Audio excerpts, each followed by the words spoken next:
This is Hannibal here from thehannibaltv.com, and today we have a legendary announcer from AWA, WWE, and other places that we'll get into. One of my favorite wrestling announcers, Ken Resnick. How are you doing today, sir? I'm good, Hannibal. Thank you for the very kind words, and I'm glad we were finally able to do this. It should be fun. We've been working on this one for a while, and I'm glad it's able to happen. Thank So, you for having me. oh, it's a pleasure. Are you still living in Minnesota? I assume so. Yes, yep. I was born here and still live here. Oh, Although December, January, February, and March, I question my sanity about why I'm still living here. yeah, that's probably similar to me up in Canada, but at least in the U.S. you have the option of moving down to Florida for those months, I guess, if you want. Well, I'll tell you what, going all the way back to my AWA days, we used to go to Winnipeg once a month to tape up there. And Winnipeg, other than the winter months, it was one of my favorite cities. So I've got wonderful memories of Winnipeg. And when I was with WWF, I used to go to Maple Leaf Gardens, and I would do color with Gorilla Monsoon there for matches on primetime. So Canada always has a very great place in my heart because I've loved my times there. I read online that you actually started off doing media relations and marketing for the Calgary Cowboys. Is that right? Well, I was with the Minnesota Fighting Saints. And then when the Saints folded, I got a call from Calgary and went up and spent about 7, 8 months living in Calgary with the old WHA Calgary Cowboys. So you're exactly right. Were you a wrestling fan growing up?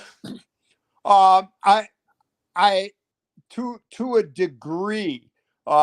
Living in Minnesota, the AWA was so big. So I had gone to a few live shows, and like so many other people in the Twin Cities, used to watch it on Sunday mornings. Yeah, could you tell us a little bit about how big wrestling was in Minnesota? Because it's hard for some people to understand the territories that are younger. Uh, it was huge. Uh, I used to kid people that I never thought I would be host of a show on Sunday mornings that had higher ratings than the Reverend Robert Schuler. But in the time slot on Sunday mornings, All Star Wrestling from the AWA was the highest rated program in the Twin Cities. It was huge. We used to wrestle at the St. Paul Civic Center on Sunday nights, and it was nothing to get 15 to 20,000 people. In the territories, we went up to Winnipeg once a month because back in those days, you had to have Canadian content on any programs, and we aired on CKND in Winnipeg. So we would go up once a month, do the house show at the old Winnipeg Arena, and then we would tape Canadian TV, tape the matches at a high school in Winnipeg. Very interesting. So they kept you busy. How did you first become involved in the AWA? Uh, it was the infamous right place at the right time. I was working at my first job in television. I was a sports director at the NBC affiliate in Rochester, Minnesota, which so many people know because it's the home of the Mayo Clinic. And there was a big celebrity golf and tennis tournament at that time up here in the Twin Cities. It was known as Duff Celebrity Golf and Tennis Tournament. And Hannibal, when I say it was big, like they would have the cast of MASH one year, they had the cast of Hill Street Blues one year, Lonnie Anderson was there, Gerald Ford, former president, was there. They would get 20 to 25,000 fans there just on the days of the golf tournament. And kind of making a long story short, they had an area that they called Celebrity Corner, where they would interview all the celebrities, over a loudspeaker, so it would give the fans a chance to kind of get to know them. And they asked me if I would host that. And amongst the people that, came along that I was going to interview in front of the crowd was Vern Gagne. And again, being from here and having, grown up watching, the AWA, I was able to, ask him intelligent wrestling related questions. I had a good time. Everything was fine. And that was it. And then the party that night, he came up to me and asked, where I was from and what I was doing and what my background was, and I told him everything. We had a nice visit and that was it. And then about 2 weeks later, I get a call at the television station in Rochester. And the switchboard operator says, "You're never going to believe this. Vern Gagne is on the phone and wants to talk to you." And it was Vern. He wanted to know, am I ever up on weekends? And I said, I'm back in the Twin Cities, almost every weekend because, we did the news Monday through Friday and then there was weekend people. And he said, well, how about, are you free for lunch on Saturday? And, I said, sure. But, and we set a time and a place and I kind of hung up thinking, why in the world is Vern Gagne calling me to have lunch? What's wrong with this photo? And he was just taken to me. We had a nice lunch. And then he said, how would you like to come back to the Twin Cities and work for me and start, work in the office? He was taken with the fact, as you referenced, that I had done public relations and marketing for 2 professional hockey teams. He said, you can help us in the office. He said, we've got Gene Okerlund, but I want to integrate you to start doing interviews as well. So that's how I ended up moving back and starting with the AWA. Now, Vern was already always known as being kind of a kayfabe type of guy. Did he keep kayfabe to you for a while, or did he smarten you up right away? No, he kept kayfabe, and I had a college degree. I'd been around the block, and it was kind of bordering on the ridiculous. At interview day, he was trying to kayfabe, heels on one side, baby face on the other. We'd get ready to do an interview, whether I was doing it or early on, Gene was still there doing it. And if Vern didn't like something, he would, cut. And then like the baby face would go, behind the backdrop on one side, and the heel would go on the other side, and Vern would go back. And, you could hear them talking, and then all of a sudden they'd each walk out the same side. It was like nothing had ever happened, and they were going to do the interview over because they hated each other. So he kept it. I've told this story. One day at TV, Vern, during a break, said, hey, we were getting ready to go to, as it happens, Winnipeg. He said, when we get back that Monday, I want to have you out to the camp. I was just thinking that, I want to start having you do some more play-by-play, and just showing you a bunch of the holds will probably, help you doing play-by-play. And I was like, okay, fine. And that was it. And then that night, I got a phone call from Hulk, of all people, who was still the AWA. And he said, they want to know where I live. And he said, I'm going to pick you up tomorrow morning when we go to the airport. He said, oh, I need to talk to you. And I'm like, okay, why is the top guy in the territory coming to pick me up? And he did. And I got in the car, and Hulk said, listen, he said, all this is predetermined and the work. He said, whatever you do, don't you dare go to that camp, because all he wants to do is stretch you, hurt you, and make you believe this is real.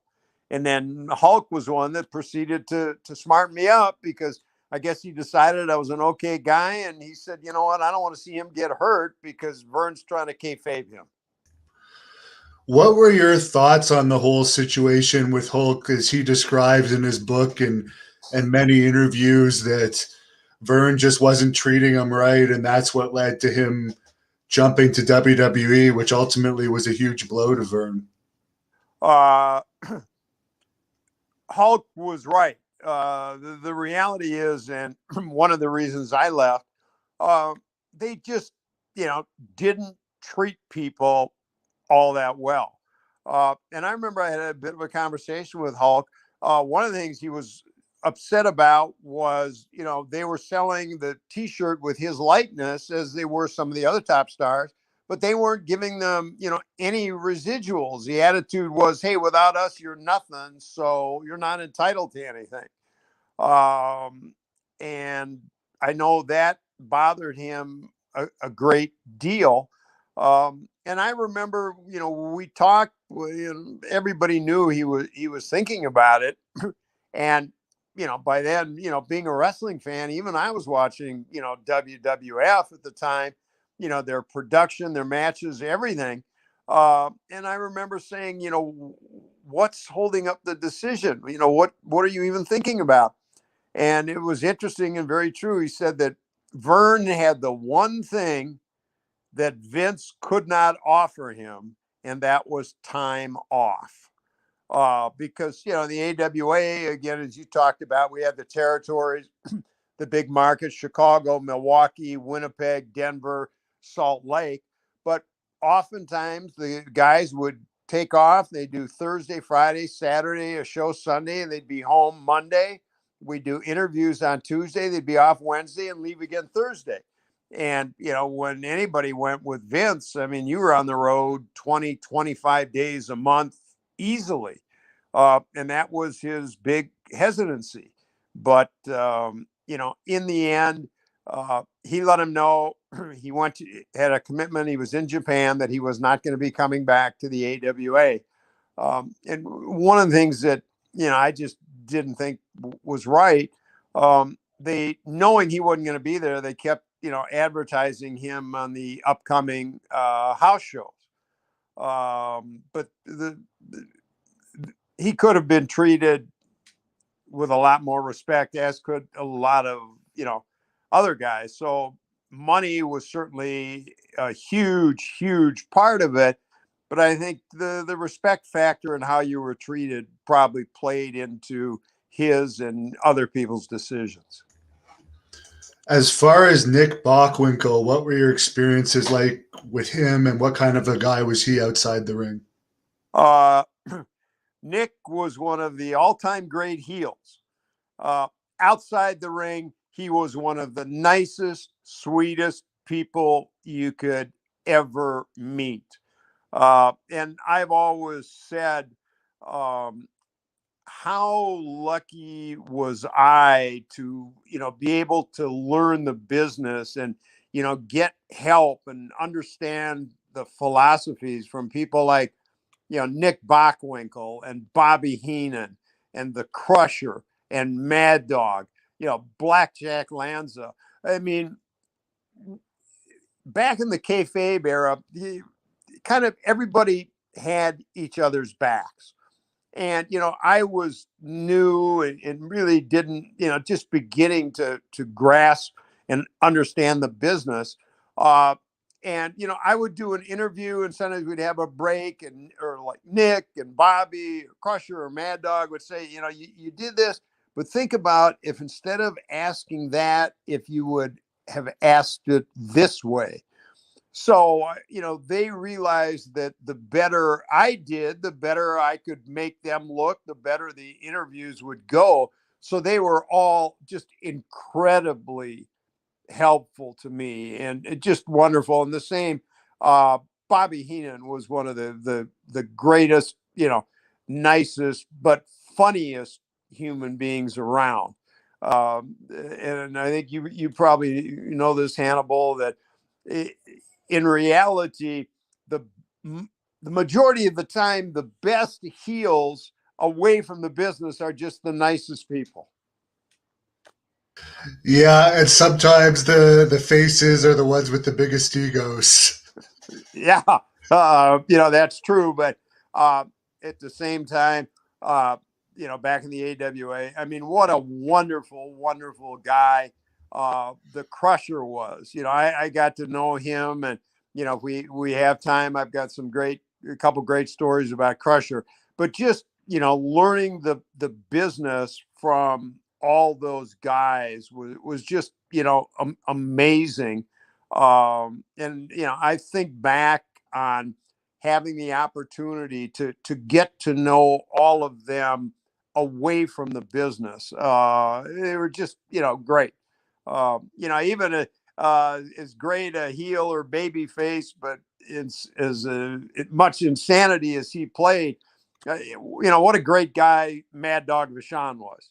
And just, having the chance to get to know them, and I reflect back now that so many of the huge stars that I had the privilege of working with in AWA and WWF, are gone now. Kind of a testament to all that travel and the beating everybody took. I mean, it wasn't an easy life. What did you think about Mad Dog Vachon's reputation of being one of the toughest wrestlers of all time? It was well earned. Back in those days, it was the pay-per-view was just coming into being. And, the way they made money was, by the amount of tickets sold at house shows. So not purposely, working stiff, but they took what they did, really serious. And, Mad Dog was one of those guys that I think if he was working with someone that he didn't feel was putting the effort into it or selling when he was supposed to be selling, like working with the Road Warriors, it could become a very painful experience. That's right. You would have been around right at the inception of the Road Warriors. Any stories about those two? Uh, and I have told this. Um, the first time they came back into the AWA, I think they had just returned from Japan. But I had seen some of their matches. They got to TV late, and I think this was after Gene had already left for WWF. So I was doing all the interviews, and they got there, and as soon as they got there, it was like they were going to do the next interview, and just the way they did interviews, I have said that was the only interview I can remember doing where I was apprehensive and intimidated about working with those guys. But once I got to know, Paul and Joel and Mike, they were tremendous. But they were intimidating, and the stories always used to be, whether it was at TV or a house show, whoever was going to be working with them, you kind of felt a little sorry for, because you knew it was not going to be a pleasurable experience. Now, you mentioned you had a couple Crusher stories. Do you mind sharing one of them? Oh, sure. I mean, he was fabulous to interview, because you just never knew what he was going to come up with. But I had gone with Crusher early in the morning. I'd picked him up. He was in town. We were going to do the #1 morning radio talk show. It was on KS95, an FM station, Nappin' Donuts. So we went and did, the show, and it was great. And, we're, driving back, and it was really the first extended one-on-one time I had with the Crusher. And he was asking where I was from, a little bit about, my family. And I happened to tell him, my mother, who was a registered nurse, was now a nursing home administrator. And I said, believe me, Crusher, I can tell you, my mom is not a huge wrestling fan. She watches because I'm on, but a lot of the residents know who her son is, and you are literally like a god in that nursing home to all those residents. And he said, really? And I said, absolutely. More than anything, my mom says people ask her, what she can tell them about you through me. And he says, well, where's the nursing home? And we were going down the freeway. And I said, it's about 10, 12 minutes, off. And he said, well, come on, let's go. I'll go visit with the people. And I kind of looked at him and he said, no, really, go ahead. I've got a couple hours. And just out of the clear blue, when he heard that, and because, I guess, my mom worked there, that we got there right before lunch. And, I walked into my mom's office and Crusher comes right behind me and she looks up and her jaw almost drops. So the residents were gathering, in the lunchroom. And she comes in, says, there's someone here that would like to meet you all. And in walks the Crusher.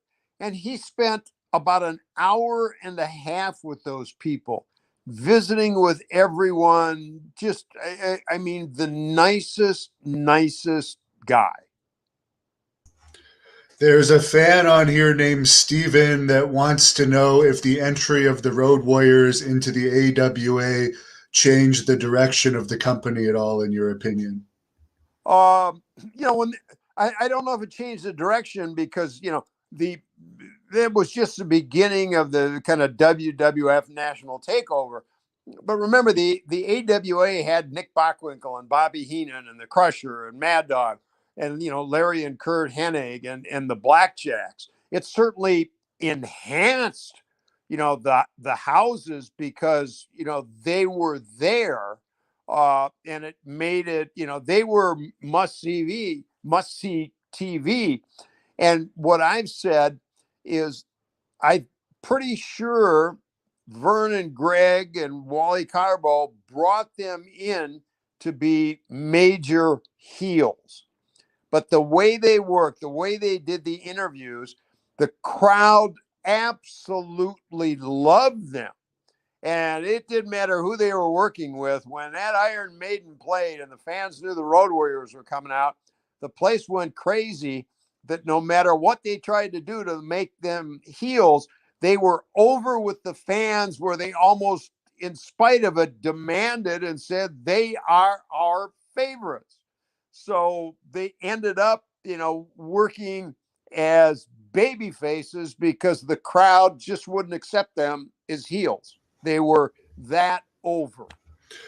A fan on here is bringing up, he remembers a promo of Hawk putting a turkey leg in your mouth. Yeah, I know exactly what he means. And the backstory on that was Wally Carbo, Nick Bockwinkel, and Jack Lanza had bought Winnipeg from Vern, and they were now running Winnipeg. And the Road Warriors, they were going to work with Chris Markov and Boris Zukov, a Russian tag team, as they were, really building the houses. And Vern didn't want them to do interviews. I think he secretly hoped that Winnipeg was not going to do that well because he no longer owned it.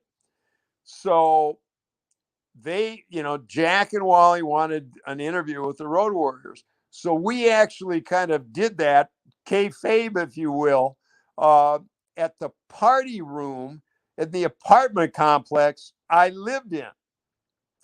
And that was the only interview we were doing for Winnipeg. So they're getting set up, and as your fan remembers, and many people have seen, I started the interview, seriously, and Animal comes in and Hawk comes in and Animal's talking, and all of a sudden Hawk says, wait a minute. And he just walks off and he goes to the refrigerator in this party room and finds this big turkey drumstick that Hannibal, that could have been laying in that refrigerator for 6 months. So he comes back, walks out, back in the interview, takes his, I'll tell you what Russians taste like, takes what we're going to do, takes this big bite of the turkey leg. And the turkey leg was like rotten, and he starts like spitting it out. And Animal is cracking up, and you can see me, I'm just biting my lip. Hawk walks back out, and he's trying to spit this stuff out. And Animal's watching, and then he walks away and just leaves me there. And I'm trying to save the interview.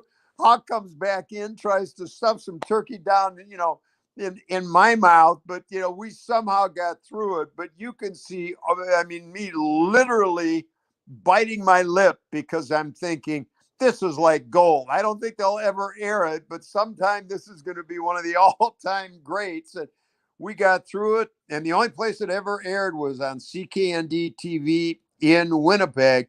But somehow, like so much today, how that it got out on YouTube, I have no idea. But yeah, it's one of the all-time classics. That goes to show you that with these writers writing the promos, you just can't beat the spur of the moment stuff. Well, you're exactly right, and today's product is so different. But one of the things, there just doesn't seem to be the same kind of passion and spontaneity. And one of the questions I get asked so often, how much of it was rehearsed? And the answer is almost none of it. I would know, what the match is, what town, the name of the building, when it is.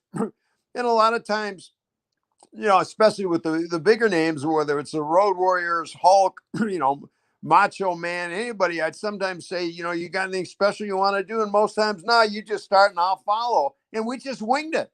I mean, we would just do it, and what happened. And maybe we had to redo like maybe 2% of them. And in those days, as everything was market specific. There was no national cable deals. So sometimes on an interview day, especially with when I was with WWF, sometimes we'd have to do 75 to 100 interviews throughout the day. But we rarely had to do one over, and it was just whatever came out. It was generally pretty good. Dan Masters, who's the ring announcer for PCW Ultra in LA, says he worked with you on Ring Warriors and he enjoyed it and he wishes you safe travels. Oh, thank you, Dan. And the very same to you. I loved working with Dan, and he's just a terrific guy. And Dan, I certainly hope something comes along where our paths cross again. Wish you absolutely all the best. Dan is just a great guy and a great ring announcer. Yeah, he's one of the best ring announcers out there today, in my opinion. There's a few fans that are asking about the Wrestle Rock Rumble that you had a couple lines in. I have no idea what you're talking about. Yeah, I call it the gift that just will not die. It was, I don't know who talked Vern and Greg, into that, but it was obviously a takeoff on the Bears kind of Super Bowl shuffle. I was great. I got to go out to Vegas and film my parts, but I think back, as infamous as that is, I'm the only one that had 2 segments. I started it and I finished it. Everybody else only had to have one. And having done editing and production, it didn't make sense. And some of us, they took us out and we filmed segments out in Las Vegas. And then they've got others, like Greg, who does his just in somebody's basement in front of a microphone. But it was the one thing I can say and readily admit, the Wrestle Rock Rumble goes to show that I don't have enough rhythm to rap, but as others have said, compared to others, I wasn't all that bad. Yeah, compared to Vern, I think you were, I don't know, one of the top rappers. You were Eminem, maybe, compared to Vern. I'll take that as a very low-level compliment. I think it was Marty Jannetty that said when they first wanted to call themselves the Rockers, Vern thought that they were referring to rocking chairs. I would believe that. One of the things I'll add that someone pointed out a while back, and I went and looked at it, over half the people in the Wrestle Rock Rumble are gone, which is sad. Out of all the deaths with the wrestlers, is there anyone in particular that hit you the hardest? Kurt Hennig. I Kurt was kind of just starting out about the time I got to the AWA. So in some ways, we kind of grew up together. But he was one of the nicest guys that would, all do anything he could for you. And had such a wonderful family. Of course, Larry the Axe was his best friend. I knew Larry and his wife, Kurt's wife. So of all of them, that was the one that just hurt the worst. Certainly, Roddy Piper. I knew it was coming. George the Animal Steel. All these guys, and certainly the Macho Man, who squared away and was doing so very well. In fact, I'll give you a great Macho Man story, kind of again shedding light on what they were like away from the ring. A number of years ago, I had undergone a corneal transplant, serious eye surgery, and was recovering. And a good friend of mine lived in Tampa, Florida. In fact, worked for the Home Shopping Network, and happened to go into a Boston market and was waiting in line. And who comes in to get food but the Macho Man? So she goes up and introduces herself, and as did a lot of people, but said, a really, really good friend of mine. And Macho probably was a little disbelieved. He said, "Oh yeah, who would that be?" And she said, "Ken Resnick." And he goes, "Oh my God, how's he doing?" And she mentioned to him that I had just undergone, this surgery, and still possibility of rejection. And he said, "If you got his number, call him." And she calls me up and she said, "Hey," we talked. She said, "Listen, I've got somebody here that wants to talk to you." And he gets on the phone. He goes, "Ken, it's Macho Man. What am with your eye, brother? Talk to me. How you doing?" And he said, well, when he found out, he said, "Well, God, call him. I want to talk to him." So again, kind of like you mentioned earlier, what was Nick Bockwinkel like, as Randy got his, life squared away and was with his childhood sweetheart, it just become this great guy. So, hearing that one, also hurt. Scott Ledoux, who was a big part of the Wrestle Rock Rumble. And I actually served with Scott on the Minnesota Amateur Sports Commission, and then diagnosed with ALS, and, kind of watch him deteriorate. It's hard. From my standpoint, it's not the death of somebody famous, but somebody and liked and worked with. So some of them were tough, but Kurt's certainly the toughest. Did Kurt ever play a rib on you at all? Everybody asks that, and he was notorious. And a lot of people said, how come you didn't have more ribs played on you? And I think the guys, back then were smart enough to know that, I'm going to be doing their interviews, so I could try and make them look as good as possible, or I could maybe try and make them look not so good. So I think, I kind of had a pass from a lot of them. It was like, hey, wait, Ken, Ken, if you wanted to, can make me look bad. So I think I'm going to stay away from him. That is a good point. You don't want to anger the people whose job it is to make you look good. I'll tell you who did pull one of the all-time great ribs on me was Bobby Heenan. He was another one that was notorious. And what happened, this was when I was in WWF, as I mentioned, sometimes we would have to do like 75 interviews. And they would almost always have somebody from the office there. Many times it was Howard Finkel, that would have the rundown and, the bullet points, but they would always send them to me too. We'd gotten into Pittsburgh. I think my flight was late, so I checked into the hotel and headed right to the arena. And when I got there, I found out whoever was coming in from the office, their plane was delayed too. They weren't there. And I had forgotten my rundown sheet in my room. So I was trying to think who might still be at the hotel.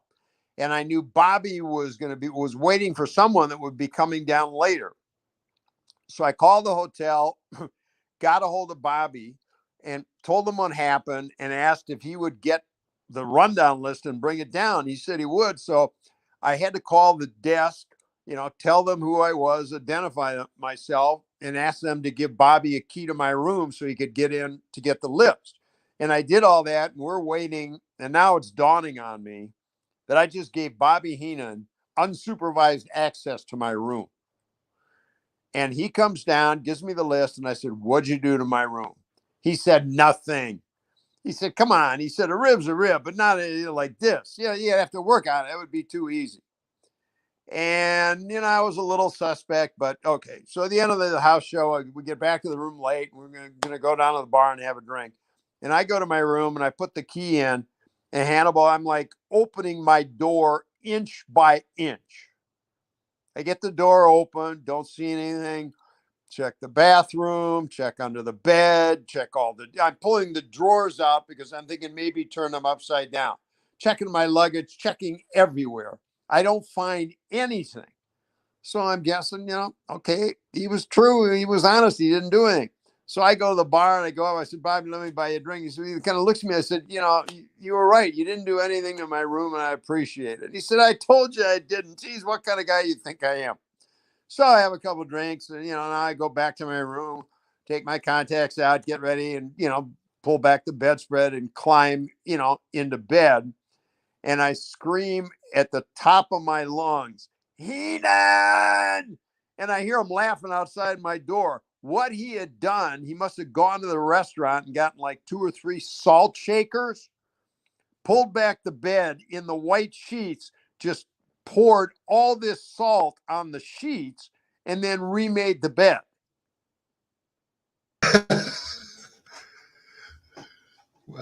Great ideas. I would never think of anything Yeah, like I that. mean, but that's the genius of Bobby Heenan, and with his salt, everywhere, in the sheets, on the blanket. It was like I had to just, throw the bedspread back on top, which is the dirtiest part of the whole thing, and just lay on top of that and sleep on that. So that was a genius, like you said. I would have never thought of that in a million years, but Bobby picked it out right away. How are your experiences with Jesse Ventura over the years? I mean, fine. Um, I worked with Jesse at AWA and then, got a chance to work. I didn't interact with him much in WWF because, he was doing the commentary. And even if we were at the same house show, he'd be out doing commentary and I'd be back, still doing interviews. But interesting story, when Jesse was elected governor, I had been appointed by the previous governor to serve on the Minnesota Amateur Sports Commission, representing the congressional district I was in. And before Jesse got in the race, he was a friend, and I was campaigning did some events for Norm Coleman, who was a Republican candidate running against Skip Humphrey, the son of Hubert Humphrey, as a Democrat, and Jesse was the independent. And I had run into Jesse at a charity event. And he came up to me kind of good naturedly in typical Jesse fashion and said, "I just want to know one thing. When I'm elected governor, you're going to MC and do events for me?" And I said, thinking he's got no chance, like most people. I said, "Jesse, if you're governor, you want me to MC something, I'm there." Well, he got elected governor. And to his credit, he actually called me and had me MC one of his inaugural events. And then when I came up for reappointment to the sports commission, I got a call from someone in the governor's office asking me if I would consider serving another term. And I said, "Look, I appreciate it. I understand completely. I know I campaigned for his opponent. We go way back, but those are what happens. Elections have consequences, and you get to appoint your supporters or your friends to these, gubernatorial appointments." And the guy said, "No, you don't understand. Jesse wants to know if you're would serve another term, you're reappointed. So, he reappointed me. And then one other quick Jesse story you'll like. I got a call about a year or so into his gubernatorial term from the television network that did the true life Hollywood story of Jesse Ventura. And they called and wanted to know if they wanted to come out and film me. They said, we've been researching. You worked with him in wrestling. You know his family. He reappointed you to the sports commission. We'd just like to come out and interview you. And I said, well, I have no problem. But look, I just want to check with Jesse to make sure he's okay with it. That, as I would have done to anyone. So I called his office, got hold of his chief of staff, explained everything to him. And he said, I will check with the governor and call you back. And he called back about an hour and a half later and said, I talked to the governor. He really appreciates the fact you took the time to call. He's fine with it. They're going to interview him. He's fine with you being on the show, but he really appreciates it. So, I called E back and we set up a date. And then about an hour later, my phone rings and it's Jesse. And he goes, just remember one thing. You say anything bad about me, I still know where you live. That's hilarious. There's a bunch of fans on here asking about Ken Patera. He's been a guest of mine about 2 or 3 times now and quite a colorful character. Any experiences with him? When I got into wrestling, I got along great with Ken. Had no problem. One of the reasons, well before I ever, thought about getting into wrestling, Ken was married to a gal, and her son played on a little league team that a friend of mine was manager for, coach of. So I had got to know Ken a little bit at those little league games when he would come. So when I ended up coming, into the AWA at the first TV, when he came in, he knew me and we had a little bit of rapport. So I always got along great with Ken. Had no problem with him at all. What was the reason that you jumped from AWA to WWE? Well, I'm glad you asked that, and I want to clear one thing up. Everybody thinks that Vince, stole me away, and that was not the case. As we talked about earlier with Hulk, kind of the way they treated a lot of people, that I was just done. And my last night was the night of Wrestle Rock. And I told our executive producer, then Mike Shields, that's it. I was done. Before I got into television, I had been a district sales manager for Chrysler Corporation, and I had already talked to them about coming back. So I was done. I was going to take a couple weeks, and then I was going to hopefully start work for Chrysler Corporation again. That was it. I was done. And about 2 nights later, Jack Lanza, who had left and was now an agent for the WWF, called. Just said, hey, want to know, what the finishes were. Nothing, that, he should know or would be a secret. But, he was on the road. Want to know what happened, what the crowd was, what the matches were like. We talked and, and then he said, anything else happened? And I said, well, I quit. And he started laughing, didn't believe me. I said, no, Jack, that was it. I didn't go in, Monday, Tuesday. I'm done. And he asked me what I was going to do. And I, told him probably going to go back to work for Chrysler. And he said, well, he said, I'm coming to town tomorrow night. And I said, no, I'm taking another week off. There's nothing final, but that's what I plan. And they've been very receptive to it. He called me back the next night. And he said, we're going to have breakfast tomorrow. And I said, okay, great. He said, I'll pick you up at 6:00 and wear a coat and tie.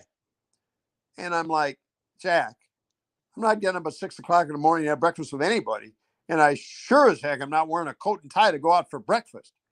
He said, I'm picking you up at 6 a.m., wear a coat and tie. We're going to New York. Vince wants to see you. And I started laughing. And I said, Jack, you don't think I know a rib when I hear one? He said, call Northwest Airlines, ask if there's not a prepaid ticket in your name and my name for the 7:40 flight tomorrow to LaGuardia. And sure enough, there was. And I flew out and passed through, interviewed with Pat Patterson and Arnie Skolin and George Scott and Terry Garvin, and finally got in to see Vince, and he hired me right in his office. But I didn't jump. I had no intention, had no thoughts of going to WWF. Had never had any conversations with anyone, and it just kind of came out of the clear blue. Were your jobs with AWA and WWE independent contractor, or were they putting announcers under salary like WCW used to do? I was salaried at both of them, and would get the kind of difference. Even though I was salaried, uh, when I would sometimes at a house show, end up being like the celebrity ring announcer for the main event if I happen to be there because we've been doing interviews. They always gave me extra. While I was there, they treated me great. There's been a few fans that have wanted me to ask you any memories of Andre the Giant. I actually spent a day with Andre and Vince at his ranch. When they came back from Japan and he was going to do the machine gimmick, they wanted to do some interviews. So I got a call the day before, and George Scott saying I have to meet them in Charlotte, North Carolina, and we're going out to the ranch to do interviews with Andre. So I got a chance to spend a day with him. We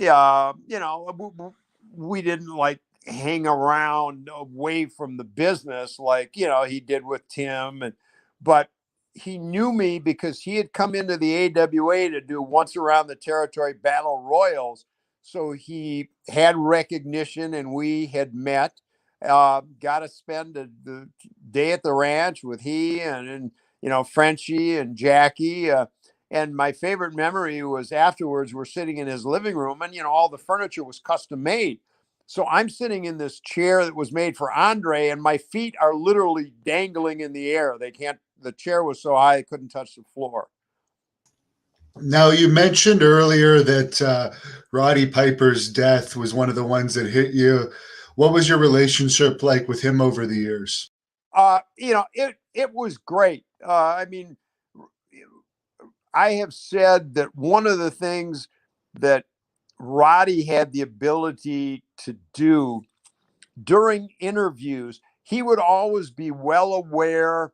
Was this 3 weeks before, 2 weeks before, week of, and his intensity would build and build and build.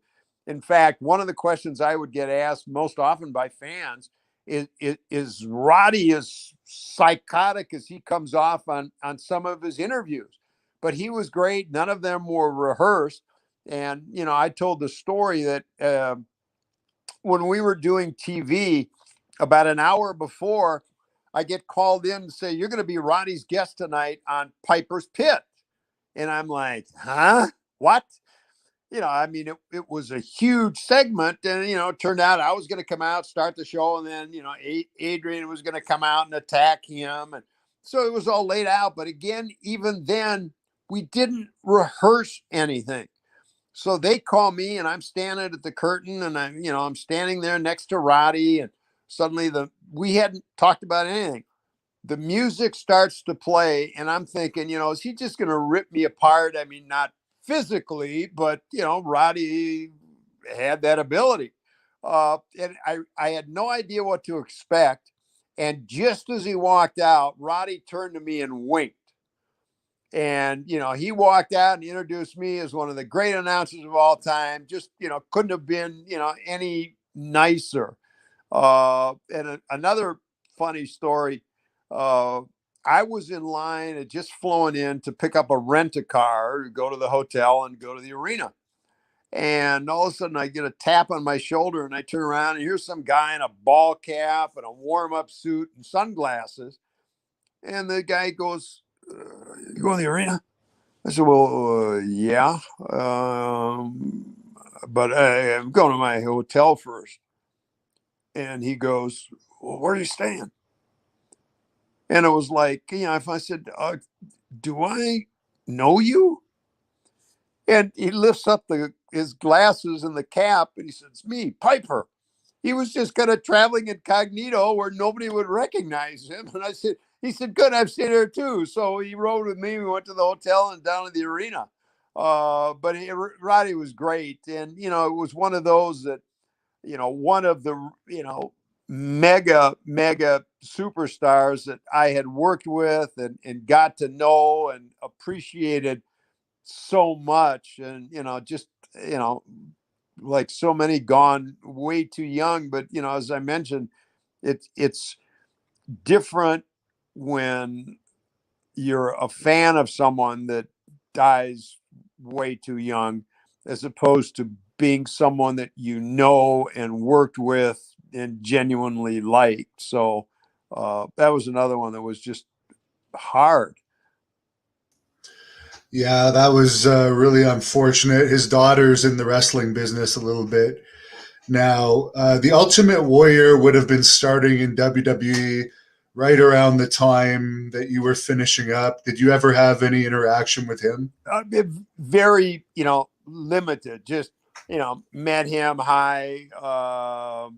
In fact, because Gene had started to come back then. So honestly, Hannibal, I don't know if that I ever actually did an on-air interview with Ultimate. What was the highlight of your WWE announcing career for you? Well, I mean, a lot of it was, suddenly I'm doing interviews again with Hulk, but with the Macho Man, with Roddy Piper. But the two of the highlights for me, one of the first interviews I did with Hulk, and he had used a little bit in AWA, but wasn't that big a deal. We're starting to do an interview, and he just kind of, again, completely unrehearsed, to me, said, wait a minute, before we talk about that, there's something you and I got to get straight. And I'm thinking to myself, what's he going to do now? And he said, from here on in, there is no more Ken Resnick. And I'm going like, yeah. I mean, the first thing that came to mind, Hannibal, was like, well, wait a minute, is he firing me on the air? What's going on? And then he goes, ahead and puts me over and gives me the Killer Ken nickname. And it's funny, but that's how fans sometimes greet me 30 some years later. Just that he thought enough of me to really want to put me over early on. I would say that one. And the first time they called and wanted me to do color working with Gorilla Monsoon.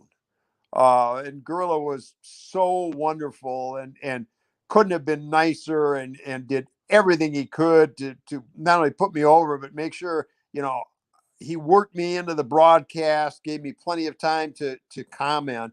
So that, and of course, being able to say that I was a guest on Piper's Pit are probably the top three that come to mind. And spending the day with Andre at the ranch was pretty cool too. Adrian Adonis was in both WWE and AWA. Any memories of him? Again, I got along with him, but again, because I as the interviewer, I had a little power. Adrian could be a little difficult, and it was funny. On the Piper's Pit that he came out and interrupted. He actually came out a little early, and after it was all over, he came up to me and he said, "Hey, I kind of owe you. I think I came out a little too soon and cut you off." So and again, that was another one to drown in an accident. You just, you just shake your head and you kind of go, why? I read that you were also the announcer for the American Gladiators live tour. Yep. How did that whole situation happen? It was funny. Somebody, I'm trying to think uh, recommended me, and they called me to come out to New York and kind of hired me right in the office. It was David Fishoff Productions.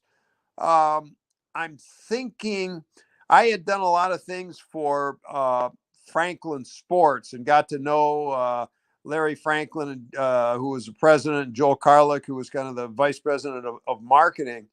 And I think they were using some Franklin equipment and looking for a host, and Franklin recommended me. But that one kind of came out of the clear blue. And that would have been right at the peak of American Gladiators in the early 90s. How was that different than wrestling, being on the road with that bunch? Well, we lived on tour buses. We went out and rehearsed and put the show together for about 5 days in Portland, Maine. Wrestling, you'd go back to the hotel, you'd get on a plane, fly to the next city. Here, we did 9 straight days, and then the 10th day we would have off in whatever town we happened to live in. So that was grueling. I mean, just physically demanding, trying to sleep on tour buses, getting into some towns sometimes 5 o'clock in the morning, not knowing what city you were in. And you'll probably get a kick out of this as a host of the show. I'd always come out and start the show and try and get the crowd warmed up a little bit. And come out, and I'm just standing there and I'm going, oh, yeah, we're in Indiana. That's right. So I go out, come running out, and I go, Indianapolis, we are so glad to be here. The sound guy is yelling in my ear, Fort Wayne, we're in Fort Wayne. So I got recovered, and I said, hey, I'm just kidding. That's what everybody thinks the only big city is. We're so glad to be here in Fort Wayne. Then they kind of, roared. But it was, when you get in, and it was a little like wrestling, but more grueling on the tour bus. I can remember many days I'd wake up in a hotel room, and, back in those days before smartphones, there was a phone book in every, nightstand. So there were many days I'd kind of wake up in the morning and lean over and open the nightstand and look at the phone book to remember what city I was in. Yeah, I can imagine in those days. It was better that way in some ways. The last guy I'll ask you about today, I think one day we'll have to do a part 2 now that you figured out StreamYard, because the fans. We have to give credit where it's due. Your wife figured out how to get me to do StreamYard. Yeah, exactly. So God bless her for hooking us up. I was a little worried there. Me too. So Dennis would like to know if you have any stories about the original superstar Billy Graham. I really don't. He was kind of he was on his way out. I met him, and he's in some pictures, but he was doing battle royals. One of the all-time great interviews, and certainly perfected that gimmick. So I didn't get a chance to spend a lot of time with him in the AWA. And then, in the WWF, I couldn't believe where he had hip replacement surgery and still came back. But I mean, he was the prototype bodybuilder.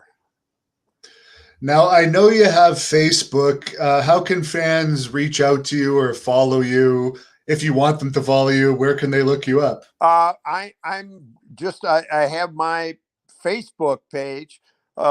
People say, how come you're not on Twitter? And I think I'm not all that interesting. I'd be boring.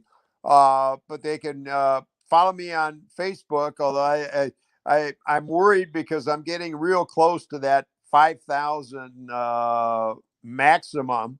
I know a lot of wrestling fans are friends with Martin T. Mart D'Amato on Facebook, who does all these live Facebook events and Facebook signings. I'm going to be doing one with him if they would like to get something signed on Saturday evening, October 23rd. In fact, I'll be doing it along with Sheik or General Adnan El Casey. And Saturday from 11 to 2, I'll be at the I think it's not the Wrestling Wrestling Universe store in Queens, New York. So those are a couple different ways, or you can just bug Hannibal and he can send me messages. There you go. So you're still out doing appearances. And because you brought up General Adnan, I got to ask you about the Iron Sheik, who was Colonel Mustafa in WWE, but I'm sure you knew him over the years. Any thoughts on him? The Iron Sheik, he was something. Doing interviews with him, Hannibal, was always really interesting because you kind of, he might want to answer a question you didn't ask him, or he might want to talk about something that had nothing to do with the match or the interview. And almost always, most of my interviews were with, Iron Sheik and the late, Nikolai Volkov. And I always had an understanding with Nikolai. I said, look, just because I start with you and go to Sheiky, be on your toes, because if he gets, if he goes off the rails, I'm coming right back to you. So he was kind of always my safety net. But I'm looking forward to. He was here a couple of months ago. Of all the people in the business, I'm still the closest with with Adnan El Casey and Sergeant Slaughter. They both got to know my family. I know their families. Spent time away from the business with both of them. And I apologize for this because I don't know there's some show in Connecticut on Sunday, October 24th, that Sarge and General Adnan and I will be at. I just don't know the name of it. Well, if anyone knows, write it in the comments section so people can look it up later on. Yeah, so that's going to be a fun weekend, at the Wrestling Universe, Saturday, 11 to 2, and then with Martin D'Amato, his Facebook Live with General Adnan on Saturday night, and then we'll be at this show on Sunday. So I love, and I get a chance to go out and do appearances and talk to the fans. And bless them, boy, they as many of them do remember the Wrestle Rock Rumble, and I always feel kind of honored. It's been a while, but they remember me and always greet me very, very warmly. So I'm looking forward to that weekend in October for sure. Well, thanks again for doing this. I'm glad we finally got it done. I think I've been after you for about a year or so. So however you want to close this, I'll let you close this off however you want to the fans here. Hannibal, it was my pleasure again. Thank you so much for having me. Big thank you to your wife who stepped up and got over my technological challenges so we could make this happen. I still love the business. Today, unfortunately, it's a little more entertainment than it is wrestling, but still love getting a chance to watch it and get out and see the fans. And I've always been, very, very appreciative of, the warm greetings I get and the respect showed. It always means a great deal. And glad I was finally able to make good on this. Thank you for watching the Hannibal TV.